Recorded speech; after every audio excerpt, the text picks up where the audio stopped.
Hello guys, in this video we have to cook a chicken afritada.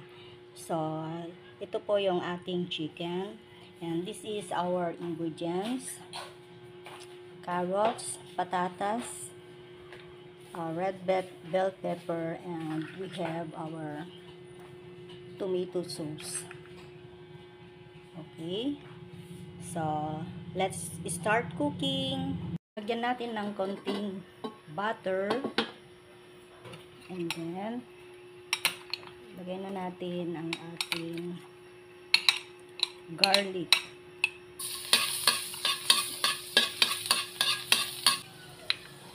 Onion.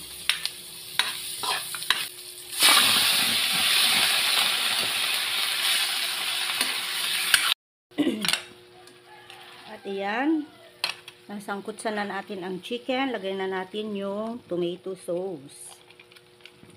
And haluin lang po natin. At syempre, lagyan na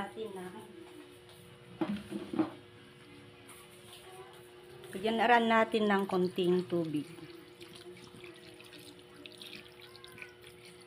And let it boil. There you go. So, lagay na rin natin yung carrots.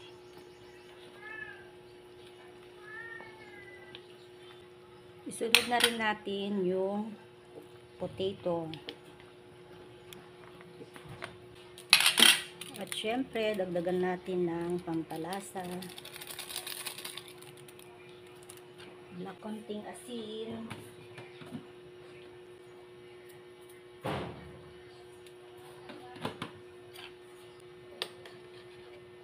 Then, let it boil again. At syempre, lagay na rin natin ang red bell pepper.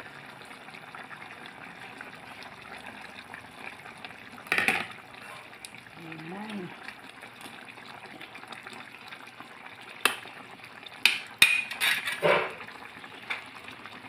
So, tikman na natin kung pwede na ang ating afritada, chicken afritada.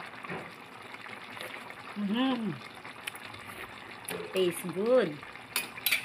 Okay.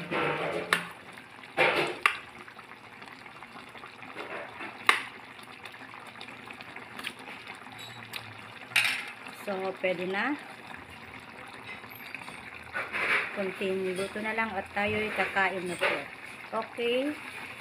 Thank you for watching.